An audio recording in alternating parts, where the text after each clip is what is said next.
మామిడిపళ్ళ రుచులే కాదు, కపిల్ వారి 30 సంవత్సరాల నాణ్యత మరియు నమ్మకం.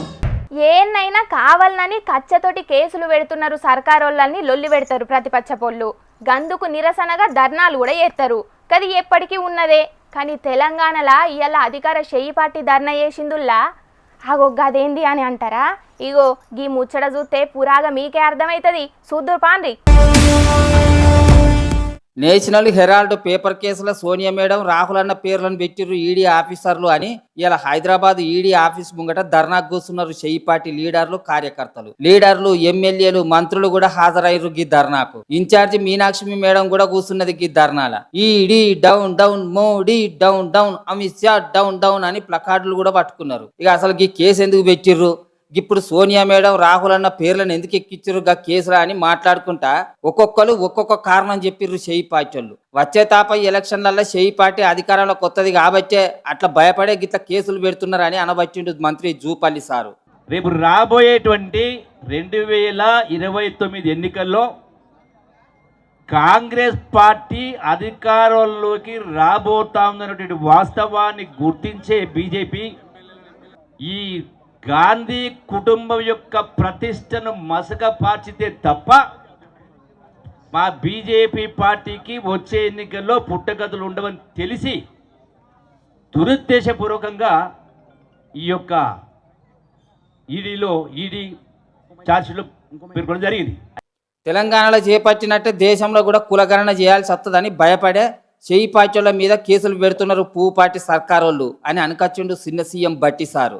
తెలంగాణలో జరిగినటువంటి కులగణన దేశవ్యాప్తంగా మమ్మల్ని చేయమనంటే మా మిత్రులు అదాని, అమ్మాని లాంటి వాళ్ళకి దోచి పెడుతున్నటువంటి కోట్లాది రూపాయలు ఈ దేశ ప్రజలకు పంచాల్సి వస్తుందేమో. దేశం మొత్తం కులగణన చేయాలి అని అంటే దేశంలో ఉన్నటువంటి అనేక మంది, కోట్లాది మంది తాడిత పీడిత బలహీన వర్గాలకి సంబంధించినటువంటి వాళ్ళందరికీ వనరులు పంచాల్సి వస్తుందేమో.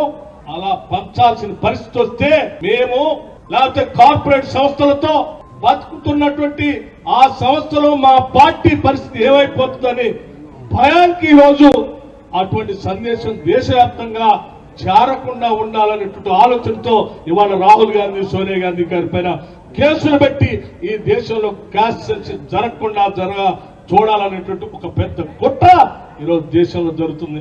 ఆ కుట్రలో భాగమే ఈరోజు ఈడీ ద్వారా పెట్టినటువంటి కేసు.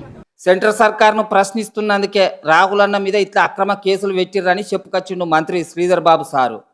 ఒక ప్రక్కన ధరలు పెరుగుతా ఉన్నాయి సామాన్య ప్రజానికాని పైన, ఇంకో ప్రక్కన రూపాయి విలువ అంతర్జాతీయ స్థాయిలో క్షీణిస్తూ ఉంది,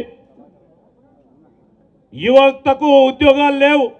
మరి వీటన్నిటికీ గొంతు విప్పి మాట్లాడుతూ ఉన్న రాహుల్ గాంధీ గారిని ఏదో విధంగా ఇబ్బంది పెట్టాలనే చేస్తా ఉన్న ప్రయత్నం. సోనియా మేడం, రాహుల్ అన్న మీద పువ్వు పార్టీలు కేసు పెట్టుడే మంచిదైంది అని మాట్లాడుకొచ్చిండు షెయి పార్టీల పెద్ద షెయి అసొంటి హనుమంతరావు సారు. రాహుల్ గాంధీ ఇమేజ్ పెరుగుతున్నది, దేశంలో మళ్ళా కాంగ్రెస్ వస్తుందన్న ఉద్దేశంతో ఈ కార్యక్రమం తీసుకున్నాం. మంచిగానే చేసిన తమ్ముడు, మా అందరికి చూసి వచ్చింది. ఇంతమంది కలుగుతున్నారో బాబు, కానీ తమ్ముని మీద అన్నం కొట్టి తమ్ముని మీద ఎవడని కొడితే అన్న వస్తాడు, అన్నను కొడితే తమ్ముడు వస్తాడు. నేను ఒక బలగం అనే సినిమా చూసిన, 30 ఏళ్ల క్రితం పోయిన సినిమా. ఆ సినిమా 30 ఏళ్ల నుంచి ఒకరికొకరు కలుసుకున్నారట. అట్లా మనం కూడా కలుసుకున్నాం. ఇది అందరికి అవకాశం రా బాబు. వచ్చిని అందరికంటే హనుమంతరావు సార్ చెప్పిన ముచ్చట గమ్మతిగా ఉన్నది కదా. పువ్వు పార్టీలు కక్షగట్టి ఈడియోలతోటి సోనియా మేడం పేరు, రాహుల్ అన్న పేరు ఎక్కిచ్చిర్రు కాబట్టే ఇప్పుడు గింతమంది షెయి పార్టీలు ఒక్క కాడ కలిసే కార్యమైందట. లేకపోతే గిట్ల కలిసేటోళ్ళమా అని అనబట్టిండు హనుమంతరావు సారు. అంటే ఎప్పటికీ పంచాదులు పెట్టుకునే షెయి పార్టీలం పువ్వు పార్టీ పుణ్యాన గిత్త ఒక్క కాడ కూర్చున్నాం అని అంటున్నాడో ఏందో హనుమంతరావు సార్. కానీ గీ ధర్నాల ఒక్కలు తక్కువ అయ్యారు, ఒకే ఒక్కడు తక్కువ అయిండు. గాయనే మన సీఎం రేవంత్ అన్న జపాన్ పోయిండు. కానీ లేకపోతేనా గీ ధర్నాల కూర్చుంటే మైకును చెడుగుడు ఆడుకునేటోడు ఇయ్యాల.